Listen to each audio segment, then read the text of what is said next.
कश्मीरी पंडितों को वहाँ से फ्लाइंग हुआ था, वो तो जगमोहन ने किया था। वो तो डिबेटेबल है कि भाई वो तो वहाँ से जो कश्मीरी मुसलमान हैं उन्होंने भगाया नहीं उनको। हाँ, अलबत्ता हालात ऐसे थे, हॉस्टाइल माहौल था, मिलिटेंसी बहुत ज़्यादा होती, मिलिटेंसी इतनी पीक पे थी। मेरी अपनी फैमिली अफेक्टेड हुई है, मेरा अपना छोटा भाई मारा गया और मेरा एक और चाचा मारा गया। फिर हमारी फैमिली भी वहाँ से सुनकोट से भाग के जम्मू में आई। हाँ, मिलिटेंसी के इस तरह डोडा भद्रवाह किश्तवाड़ के लोग, हिंदू लोग जो हैं, बलेसा के लोग और रजौरी पुंछ के, रियासी के लोग जो फ्लाइंग करके और भाग के वहाँ से जम्मू में आए और रियासी में आए, उनको बेचारों का राशन कार्ड भी नहीं बना।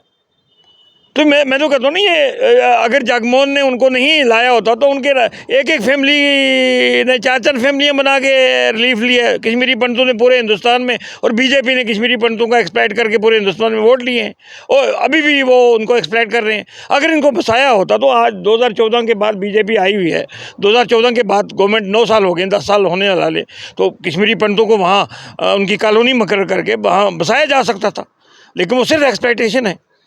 जबकि इससे पहले जो पार्टियां थी, मनमोहन सिंह रहे, हमारे सुरनकोट से एक एक दिन में 19 लाशें जो हैं वो गई हैं।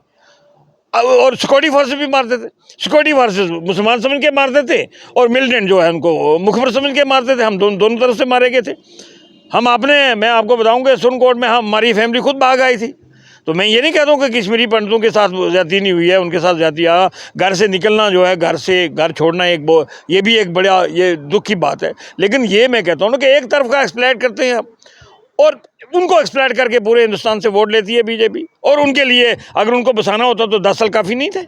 ये कितना ज़रूरी है, मतलब इस तरह की बयानबाजियाँ, इस तरह का स्टेटमेंट देना कि कश्मीरी पंडित जो हैं 4-4 परिवार बना के जो हैं चंदी ले रहे हैं, रिलीफ ले रहे हैं, या वहाँ से उनको भगाया, मतलब वहाँ से उनको भगाया नहीं गया, उनको वहाँ से भेजा गया जगमोहन के द्वारा। आपने अगर मुसलमानों की बात करनी है या मुसलमानों के हक की बात करनी है, आप सीधा कहिए कि मुसलमानों के साथ भी ज्यादती हुई है, मुसलमानों को भी उनका हक मिलना चाहिए। मैं तो यही कहता हूँ ना, मैं ये कहता हूँ कि सुबह हम जैसे 4 भाई हैं, एक भाई उधमपुर में आ गया, एक कठुआ में चला गया, तो एक फैमिली की 3-3 4-4 फैमिलियाँ बनी है ना, इसमें कोई शक नहीं।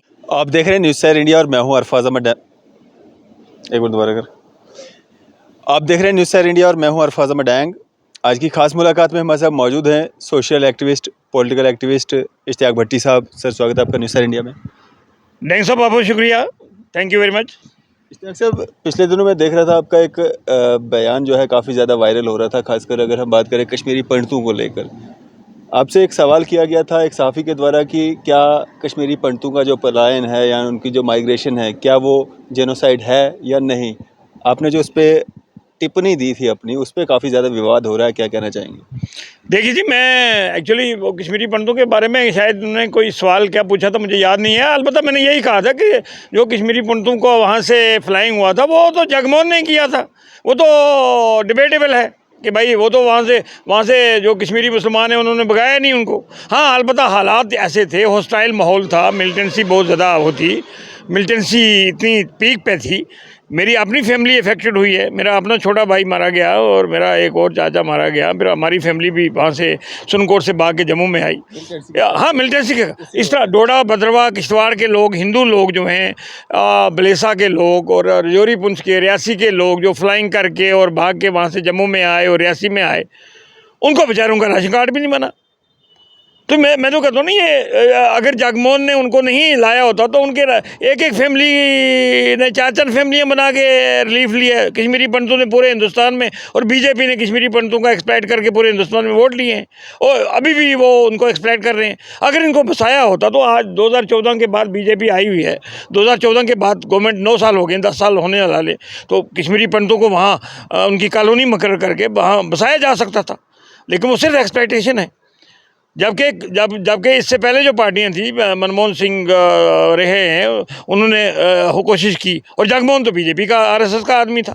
उसने इनको भगाया कि जैसे उसने लुकमान गेट पे दिल्ली में बुलडोज़र चलाया था और वहाँ तमाम मुसलमानों की जो झुग्गी झोपड़ियाँ थी बेचारों की, उनको मिसमार कर दिया एक रात में ही। तो वो आदमी जो था, वो शायद पता नहीं उसके क्या इरादे थे, उन्होंने कहा जी आप कुछ अरसे के बाद निकल जाइए और उसके बाद आ जाइए वापस। तो आप अच्छे कश्मीरी पंडित इंटेलेक्चुअल लोगों से अगर आप पूछेंगे तो वो भी यही बात कहेंगे कि उनका शोषण हुआ है। लेकिन ये जो मूवीज़ बन रही हैं, ये जो सारी हिस्ट्री जो बताई जाती है, सुनाई जाती है कि इतने कश्मीरी पंडितों कि वहाँ पे जाने गई हैं, वहाँ से इनको भगाया गया है, वहाँ पे जो नारे दिए जाते थे, वहाँ पे तो मतलब ऐसा कुछ है नहीं कि किसी मुसलमान के साथ भी वैसा हुआ है, वो तो कहीं पे बात ही नहीं होती है। देखिए मैं आपको बताऊं कि 1 लाख मुसलमान से ऊपर लोग मारे गए हैं, नौजवान लोग मारे गए हैं, कुछ मिलिटेंट मारे हैं, कुछ सिक्योरिटी फोर्सेस के हाथों मारे गए हैं, कुछ इनकाउंटर में मारे गए हैं। पूरे जे में या सिर्फ नहीं, कश्मीर? कश्मीर वैली में की बात करता हूँ मैं, कश्मीर वैली में। और जब मिलिटेंसी थी तो हमारे यहाँ से एक दिन 19 लाशें जो हैं एक महल्ले से लोग मारे गए थे और निकले थे, और वो मिलिटेंसी के शिकार हुए। लेकिन मुझे यही गुस्सा आता है ना, मुझे यही मेरा खून खोलता है कि भाई रजौरी पुंछ का आदमी अगर जम्मू में आ गया तो वो माइग्रेंट नहीं है, रियासी का आदमी जम्मू में माइग्रेट नहीं है, डोडा भद्रवा का आदमी माइग्रेट नहीं है, कश्मीरी पंडित माइग्रेंट है। और इवन कई कश्मीरी मुसलमानों ने भी यहाँ पर राशन कार्ड वगैरह उनको भी लीव मिल रही है। तो ये डिस्क्रिमिनेशन क्यों? भीम सिंह बेचारा मर गया है, भीम सिंह इतना बड़ा लीडर था, उसने रियासी के लोगों के, हिंदू लोग जो हमारे रियासी के कैंपों में आए थे उनके लिए लड़ा है वो, और उनको वो जो सुप्रीम कोर्ट की डायरेक्शन थी वो भी इम्प्लीमेंट नहीं की। तो ये क्या है कि वैली का आदमी, श्रीनगर का कश्मीरी जो है पंडित, वो जम्मू में आएगा उसको रिलीफ मिलेगी, और जो पुंछ तिजोरी का आएगा या डोडे का आएगा उसको नहीं मिलेगी।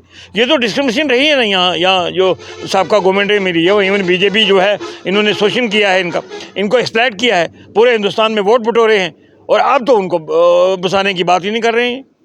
और जो भी वहाँ कश्मीरी पंडितों को नौकरियाँ मिली वो डॉक्टर मनमोहन सिंह ने वैकेंसीज निकाली थी, और डॉक्टर मनमोहन सिंह ने नौकरियाँ दी हैं। जब से ये गवर्नर आया है या इससे पहले जो गवर्नर सत्यपाल मलिक था, कोई कश्मीरी पंडितों को ज़्यादा नौकरियाँ नहीं मिली हैं, कोई दूसरे लोगों को नौकरियाँ नहीं मिली हैं। वो तो आप जानते ही हैं कि तमाम लोग, जम्मू के लोग भी, डेली वेजर भी सड़कों पर हैं, गुजर बकरवाल भी रो रहे हैं, पहाड़ी भी रो रहे हैं, सारे लोग रो रहे हैं। तो कौन सी इन्होंने दूध की नदियाँ बहा दी हैं? कहते थे बस आर्टिकल 370 हटाएंगे तो यहाँ तो लोग पता नहीं क्या क्या करेंगे। आप लोगों को, जम्मू के लोगों को पता चला है कि ये तो हमारे साथ धोखा हुआ है, हमारे साथ फ्रेब हुआ है, हमारे साथ हमें ठगा गया है। मुश्ताक साहब, जहाँ लोग एक तरफ चलते हैं आप उल्टा चल रहे हैं, और आपको काफ़ी ज़्यादा इसमें जो है लोग घेरने की भी कोशिश कर रहे हैं कि आप ये क्या कह रहे हैं। एक तरफ सदियों से यही चलता आ रहा है, 30-35 सालों से यही लोग कह रहे हैं कि कश्मीरी पंडितों के साथ जुल्म ज़्यादती हुई है। वहाँ पे जो फिल्मों के द्वारा भी जो दर्शाया जा रहा है कि वहाँ पे किस तरह से नारे जो हैं वो लगाए जाते थे, क्योंकि आज की जो जनरेशन है वो तो मूवीज़ से भी एक मैसेज लेती है, और मैसेज जो है मूवीज़ के द्वारा भी दिया जाता है। और जो सत्य घटनाओं पे आधारित मूवीज़ जो कहा जाता है, कश्मीर फाइल है, या उसके अलावा भी बहुत सारी मूवीज़ आई हैं जिसमें ये कहा गया कि कश्मीरी पंडितों के साथ क्या क्या ज़्यादतियाँ हुई हैं।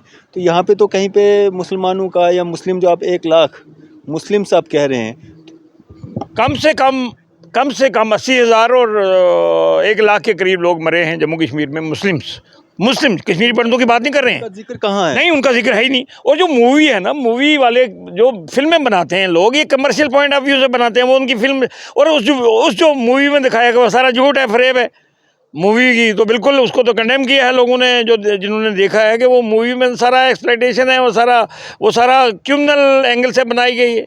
और वो भी बीजेपी वालों के, पार्टी वालों के लिए वो मूवी बनी है, और उस पे एक्सप्लॉइटेशन कर रहे हैं। मैं आपको कोई वो मूवी आदमी, मैं चैलेंज करता हूँ मेरे साथ आके डिबेट करे, मैं ऑन फैक्ट्स बात करूँगा कि कश्मीरी पंडितों के साथ उतनी ज्यादती नहीं हुई है जितनी बाकी लोगों के साथ हुई है। सर, जिन कश्मीरी पंडितों ने वो मूवी देखी है ना, थिएटर से बाहर आके वो रोए हैं, उन्होंने वो दर्द वो महसूस किया है, वो समा महसूस किया है उस मूवी के द्वारा। मैं ये कहता हूँ, मुझे कोई हक नहीं पहुँचता कि मैं किसी के जज्बात के साथ खेलूँ या किसी के एहसास के साथ खेलूँ। कश्मीरी पंडितों के साथ भी ज्यादती हुई है, इसमें कोई शक नहीं है।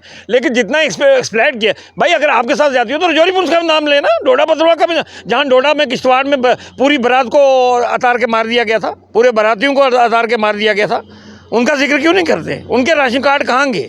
उनको रिलीफ क्यों नहीं मिला? रजौरी पुंछ के लोगों को रिलीफ क्यों नहीं मिला? आप एक मखसूस जो है कश्मीरी पंडितों के, वो तो पढ़े लिखे लोग थे, उन्होंने पूरे हिंदुस्तान में नौकरियाँ ली, उनके लिए मेडिकल कॉलेज में सीटें बुक की, तो बाकी लोगों का क्या है? मैं तो ये कहता हूँ ना, मेरी कोई कश्मीरी पंडितों के खिलाफ वो नहीं है, लेकिन मैं ये कहता हूँ कि फिर ये सबका साथ, सबकी बात की जाए। तो फिल्म में तो एक वर्ग की बात की है, दूसरा एक पहलू दिखाया गया, दूसरा पहलू दिखाया नहीं गया। मैं ये बताऊं कि जो लोग आप क्या समझे कि एक मुझे बताया कि एक कश्मीरी मुसलमान बड़ी हाई फैमिली थी, उसका नौकर बाग के मिलिटेंट बन गया। उस कश्मीरी फैमिली को, मुस्लिम फैमिली को रातों रात जम्मू भागना पड़ा, क्योंकि वो नौकर जो वो घर में रह रहा था वो रिश्ता मांग रहा था। तो ऐसी बातें जो हैं, ऐसी बातें भी हुई हैं। अब वो उस नौकर को रिश्ता थोड़ा दे सकते थे वो, अब उसके पास गाना आ गई तो वो मार देता उनको। वो इस तरह हज़ार सैकड़ों फैमिलियाँ जो हैं वहाँ कश्मीर से, कश्मीरी मुसलमान भी आए हैं। अब जम्मू कश्मीर, अब जितने गुजर मारे गए हैं, गुजर बकरवाल मारे गए हैं बेचारे बॉर्डरों पर, वो मारे गए, उनका जिक्र ही नहीं है। जितने पहाड़ी लोग मारे गए उनका जिक्र ही नहीं है। मैं तो आपको कहता हूँ कि मैं हमारे सुरनकोट से एक एक दिन में 19 लाशें जो हैं वो गई हैं। और सिक्योरिटी फोर्सेस भी मारते थे, सिक्योरिटी फोर्सेस मुसलमान समझ के मारते थे और मिलिटेंट जो है उनको मुखबर समझ के मारते थे। हम दोनों तरफ से मारे गए थे। मैं आपको बताऊं कि सुरनकोट में हमारी फैमिली खुद भाग आई थी। तो मैं ये नहीं कहता हूँ कि कश्मीरी पंडितों के साथ ज्यादती नहीं हुई है, उनके साथ ज्यादती। घर से निकलना जो है, घर छोड़ना ये भी एक बड़ा ये दुख की बात है। लेकिन ये मैं कहता हूँ ना कि एक तरफ का एक्सप्लॉइट करते हैं और उनको एक्सप्लॉइट करके पूरे हिंदुस्तान से वोट लेती है बीजेपी। और उनके लिए अगर उनको बसाना होता तो 10 साल काफ़ी नहीं थे। ये कितना ज़रूरी है, मतलब इस तरह की बयानबाजियाँ, इस तरह का स्टेटमेंट देना कि कश्मीरी पंडित जो हैं 4-4 परिवार बना के जो हैं चंदी ले रहे हैं, रिलीफ ले रहे हैं, या वहाँ से उनको भगाया, मतलब वहाँ से उनको भगाया नहीं गया, उनको वहाँ से भेजा गया जगमोहन के द्वारा। आपने अगर मुसलमानों की बात करनी है या मुसलमानों के हक की बात करनी है, आप सीधा कहिए कि मुसलमानों के साथ भी ज्यादती हुई है, मुसलमानों को भी उनका हक मिलना चाहिए। मैं तो यही कहता हूँ ना, मैं ये कहता हूँ कि सपोज हम जैसे 4 भाई हैं, एक भाई उधमपुर में आ गया, एक कठुआ में चला गया, तो एक फैमिली की 3-3 4-4 फैमिलियाँ बनी है ना, इसमें कोई शक नहीं है। ये तो आप रिलीफ कमिश्नर से खुद कर सकते हैं कि भले एक फैमिली का, मेरा मतलब जैसे जॉइंट फैमिली थी, 4 भाई थे, 4 भाइयों की 4 बच्चे थे, वो अलग अलग फैमिलियाँ उन्होंने रिलीफ के लिए बनाई हैं, मतलब रिलीफ के लिए बनी है उनकी फैमिलियाँ। मतलब एक उधमपुर में रह गया, एक जम्मू में आ गया, एक दिल्ली चला गया, तो वो मेरा कहने का मतलब है कि 4 फैमिलियाँ कैसे बनी हैं। तो मैं ये कहता हूँ कि अब मैं पूछता हूँ गवर्नर साहब से और स्टेट एडमिनिस्ट्रेशन और बीजेपी वालों से कि जो रियासी का हिंदू है उसका क्या कसूर है। जो भद्रवाह से, डोडा से मुसलमान या हिंदू वहाँ से भाग के आए बेचारे, पहले तो भागे ही नहीं वो, उनको जब भी अगर उनको मारा गया, कत्ल किया गया गाँव में, तो वो भागे नहीं, ज़मीनें छोड़ के नहीं भागे। जो भागे जम्मू में आए हैं, ये बेली चराला में, उनके मुझे बताया ना उनको कितना रिलीफ दिया इन्होंने। रियासी वाले अगर भीम सिंह को क्यों बेचारे को सुप्रीम कोर्ट जाना पड़ा, अगर आप उसको, तो आप खाली कश्मीरी पंडित आपके कोई लाडले थे ज़्यादा कि उनको तो आपने रिलीफ दे दिया है, बाकियों को आपने रिजेक्ट कर दिया है। क्यों रजौरी पुलिस वालों का राशन कार्ड जम्मू में नहीं बन सकता था, क्यों उनको भी रिलीफ नहीं मिल सकता था? ये क्राइटेरिया क्यों नहीं इन्होंने क्राइटेरिया मुकर्रर ये करना था कि जो मुसलमान फैमिली, गुजर बकरवाल हैं, पहाड़ी हैं, डोडा भद्रवाह के लोग हैं, अगर वो कोई फैमिली अफेक्टेड होती है मिलिटेंसी से, उसको भी रिलीफ मिलना चाहिए।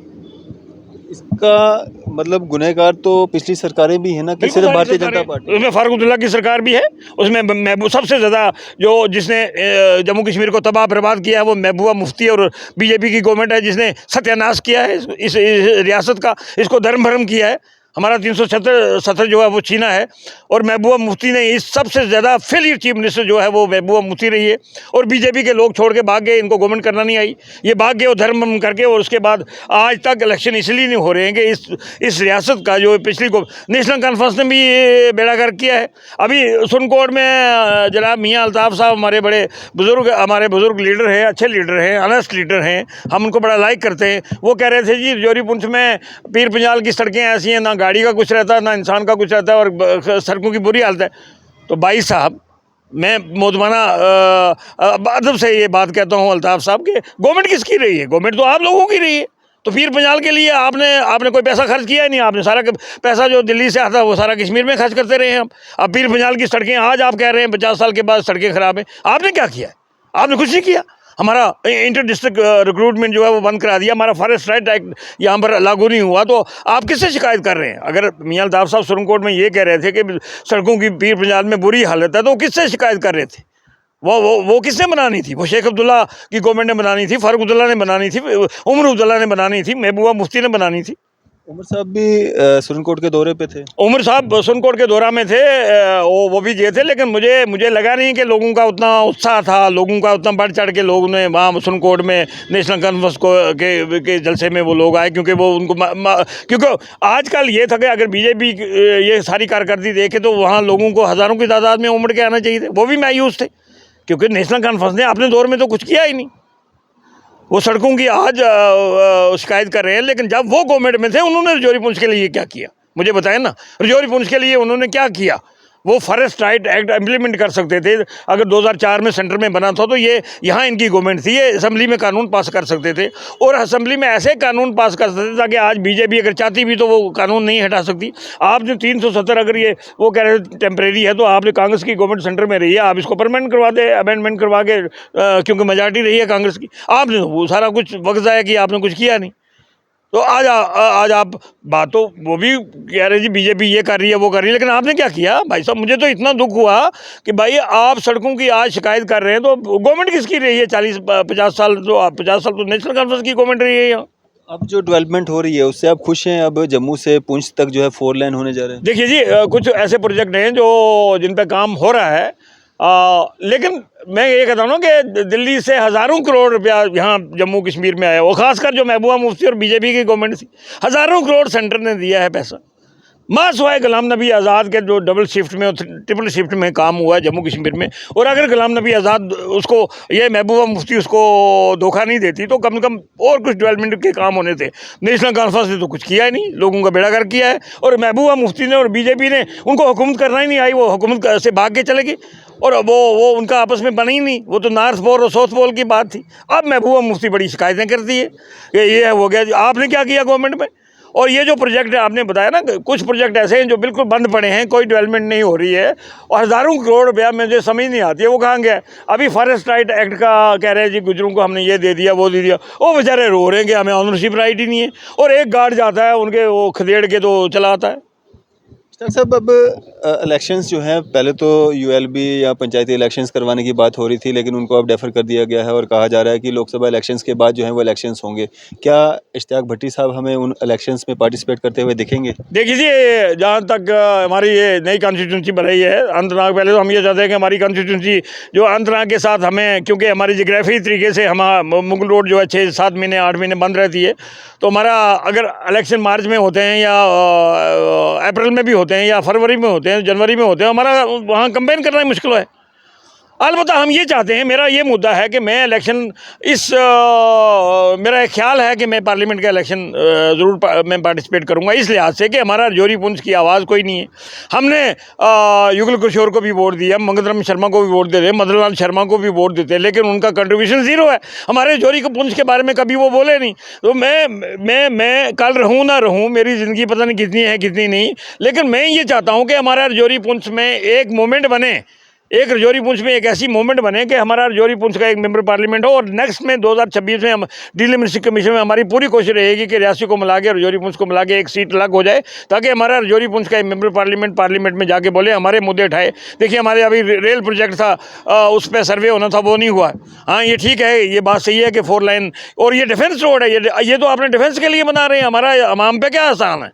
ये जो 47 के बाद ये रोड राजौरी पुंछ है, it is called defence road, और आपने सारी सड़कें खेड़ के राजौरी पुंछ में लोकल रोड की बुरी हालत है। वो तो ट्रैक्टर रोड बन गई हैं सारी, वो तो ट्रैक्टर रोड बनी है, उन पर ना तारमीन है, ना लुक पड़ी है, ना उनको रोड़ी पड़ी है, वो इसी तरह छोड़ दी हैं। तो कौन से प्रोजेक्ट जो है, अभी मेरा एक पुल था वहाँ मोटरेबल ब्रिज, जो 2014 में सैलाब में उस पर काम चल रहा था, वो बह गया था, और इन्होंने कहा जी हमने 6.5 करोड़ पे खर्च कर दिए और 3 पिलर बनाए, और दोबारा नाबार्ड ने मेहरबानी की, हमारी कोशिशों की वजह से हम दफ्तरों में फ़ाइल लेके घूमते रहे और रिक्वेस्ट करते रहे, और नाबार्ड ने 11.5 करोड़ रुपया दिया, तो अब शायद उस पर काम शुरू होगा। इसी तरह थोड़े बहुत छोटे मोटे जो है उस रोड पे प्रोजेक्ट पे, एक हमारी फागला रोड है, 40 साल हो गए। एक पर नई प्रोजेक्ट है जो पावर प्रोजेक्ट है, उस पर वो 1950 के बाद उस पर वो जी हमने सेंक्शन कर दिया है, और 70 के बाद उस पर आज 50 साल हो गए, 70 में सेंक्शन हुआ था, और इस 50 साल में वो कंप्लीट नहीं कर पाए, तो कौन से अभी नौजवान लोग अनएम्प्लॉयमेंट है, लोग एग्रीकल्चर में, हार्टिकल्चर में हज़ारों की तादाद में पोस्टें खाली हैं, और सेक्रेटरीट में वो सेक्रेटरी कमिश्नर जो हैं वो फाइल को बंद करके बैठे हुए। ये करप्शन नहीं तो और क्या है? आपके सब इंस्पेक्टर की 2 लिस्टें नहीं निकाल पाया यार। आप एक एग्ज़ाम कंडक्ट नहीं कर सकते हो, आप कहते हैं फिर डिले। कहाँ बीजेपी ने क्या किया 370 के बाद? क्या अनएम्प्लॉयड बच्चे रो रहे हैं, नौजवान रो रहे हैं, डेली वेज रो रहे हैं, गुजर बकरवाल रो रहे हैं। आप गुजर और बकरवालों को पहाड़ियों में एक जंग करा दिया आपने, इनको शेड्यूल ट्राइब देंगे, इनका काट के उनको देंगे, उनका काट के इनको देंगे। एक जंग चल रही है गुजर बस्ती पहाड़ी, और अभी बीजेपी को पता चला कि हम तो ज़ीरो हैं, और मैं दावे से कह सकता हूँ बीजेपी 2 सीटें जम्मू से नहीं ले सकती है, तभी तो ये इलेक्शन डेफर कर रहे हैं। असेंबली के और लोकल पार्टीज़ के इलेक्शन इसलिए बीजेपी डेफर कर रही है कि इनको मिलना कुछ नहीं है भाई। अगर आपको 2014 में, अगर आपको 2000 पिछले पार्लियामेंट्री इलेक्शन में या एमएलए के इलेक्शन में 283 वोट सुनकोट से मिलते हैं बीजेपी वालों को, अब की बार 2000 ले लेंगे ना, 283 में से 2000 चढ़ जाएंगे जी, ज़्यादा है। कौन सा बीजेपी फट मार देगी। और जोरी पुंछ में मास हुआ है, मुझे नहीं पता है वहाँ जो सुंदरबनी में वो जो क्या नाम है उनका, कोई एक नया कैंडिडेट जो एनसी ज्वाइन किया है बीजेपी को छोड़ के, वो ज़्यादा मजबूत है। मुझे नहीं लगता है जोरी पुंछ आने वाले वक्त में बीजेपी एक सीट भी निकाल पाए, जनाब वैली में एक सीट भी निकाल पाए। जम्मू की 2 सीटें हैं, ईस्ट और वेस्ट, उस पर मुझे पता नहीं है कि उनकी क्या पोजीशन रहेगी। इस वक्त बीजेपी की इतनी बुरी हालत है कि ये इलेक्शन से भाग रहे हैं। इस्लाम साहब, एक बात तो आपने क्लियर कर दी है कि आप लोकसभा इलेक्शंस में जो है पार्टिसिपेट करेंगे इंशाल्लाह। किस पार्टी से? नहीं, मैं अभी मैंने कोई पार्टी ज्वाइन नहीं की। बेसिकली मैं मुलाजमत से पहले भी यूथ कांग्रेस का जनरल सेक्रेटरी था, तो मैं देखूंगा अगर किसी पार्टी जो मेरा मन बना, लेकिन वैसे अगर नहीं तो मैं आज़ाद उम्मीदवार रजौरी पुंछ के लोगों की तरफ से मैं ज़रूर पार्टिसिपेट करूँगा। और अगर रजौरी पुंछ के लोगों ने मुझे अपना कॉन्फिडेंस दिया, मुझे चुना, तो ना तो वो जम्मू वालों पे ज़्यादा भरोसा करेंगे, ना कश्मीर वालों पे करेंगे। अगर रजौरी पुंछ का अपना कोई आदमी आता है तो उसको वोट देने चाहिए और मैं खड़ा हूँगा। आज़ाद साहब की तरफ तो नहीं झुकाव आपका, क्योंकि आपने 2-3 बार तारीफ भी कर दी। नहीं, आज़ाद साहब की मैं तारीफ करता हूँ। आज़ाद साहब अच्छे लीडर रहे, उसका मतलब हरगिज़ नहीं होता है कि मैं उनकी कोई पार्टी ज्वाइन कर रहा हूँ। लेकिन आज़ाद साहब ने यहाँ काम किया, डबल शिफ्ट में, ट्रिपल शिफ्ट में, और उसको काम नहीं करने दिया बेचारे को। ये गांधीनगर हॉस्पिटल बनाया, ये पीएससी का ऑफिस बनाया, श्रीनगर में इतने बड़े काम किए। और ये कठुआ इस पर 1-2 ब्रिज आज़ाद साहब के टाइम में बने। मेडिकल कॉलेज रजौरी में सेंक्शन हुआ, मेडिकल कॉलेज डोडा में सेंक्शन हुआ, कठुआ में सेंक्शन हुआ, बारामूला में। और आपके शेख अब्दुल्ला से लेकर रियासी में एजिटेशन चलती रही आज तक, रियासी डिस्ट्रिक्ट नहीं। आज़ाद साहब ने एक झटके में 10 डिस्ट्रिक्ट दे दिए आपको। यार वो काम करने वाला आदमी है ना। ये नहीं है जरूर कि मैं आज़ाद साहब की पार्टी ही जान करके, लेकिन एक आज़ाद साहब काम करने वाला आदमी, प्रैक्टिकल आदमी है। इसलिए मैं कहता हूँ कि ऊँचा सा चीफ मिनिस्टर जम्मू कश्मीर को चाहिए, ना कि ये आप अपनी गवर्नमेंट में तो 40 साल आपने कुछ किया नहीं, और अब आप शिकायतें करते फिर रहे हैं बीजेपी। और बीजेपी 9 साल का हिसाब तो उनसे भी लेना चाहिए, लेकिन नेशनल कॉन्फ्रेंस से भी 40 साल का हिसाब लेना चाहिए। और मैं फिर दोहराता हूँ कि महबूबा मुफ्ती और बीजेपी वालों को गवर्नमेंट करना ही नहीं आया, ये भाग गए। और सबसे ज़्यादा इन्होंने जम्मू कश्मीर का बेड़ा गर्क किया है, क्योंकि ये नॉर्थ पोल और साउथ पोल थे, इनकी आइडियोलॉजी मिलती नहीं थी, जिसकी वजह से लोगों को सफ़र करना पड़ा।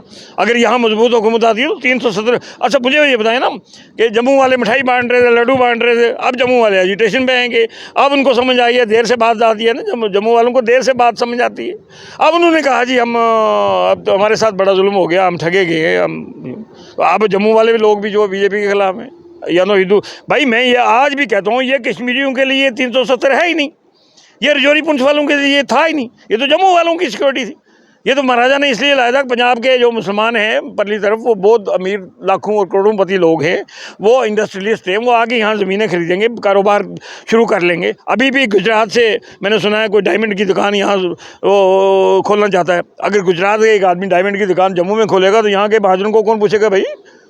अगर वहाँ से बड़े बड़े मॉल खुलेंगे तो महाजन की छोटी सी दुकान पे कौन जाएगा, या खतरी की दुकान पे कौन जाएगा? ये तो जम्मू वालों को आप समझ आइए। इन्होंने दरबार मुंह बंद कर दिया। और आज देखें आप, रघुनाथ बाज़ार में जो आ जाएंगे वहाँ बंदे की ज़ात मिलेगी। अब दरबार मुंह ऐसा था कि ये एक्सचेंज ऑफ कल्चर था, कश्मीरी लोग यहाँ आते थे, कारोबार करते थे, खरीदो फरोख्त करते थे, एक अच्छा था। इन्होंने बेड़ा गर्क किया जम्मू कश्मीर का। क्या एक मैसेज रहेगा आपकी तरफ से आम जनता के लिए, आवाम के लिए J&K की? मेरा मैसेज ये रहेगा कि जो करगिल के लोगों ने, लद्दाख के लोगों ने इस बार इलेक्शन में दिखा दिया है बीजेपी वालों को, रजौरी पुंछ वालों को, चिनाब वैली को और जम्मू के लोगों को, इन पर मुंह तोड़ जवाब देना चाहिए। और इनके ओट इनकी जो पॉलिसी को रिजेक्ट करके अगले इलेक्शन में इनके खिलाफ वोट देना चाहिए। चलिए, शुक्रिया हमारे से बातचीत करने के लिए। Thank you very much. तो ये थे हमारे साथ formal officer advocate Ishtiyaq Bhatti साहब। आपकी इस सब पे क्या राय है? आप भी अपनी राय जो है ज़रूर साझा कीजिएगा। इसी तरह की मज़ीद अपडेट्स के लिए आप देखते रहें न्यूज़ सर इंडिया। मैं अरफाज अहमद, कैमरामैन शाहनवाज के साथ।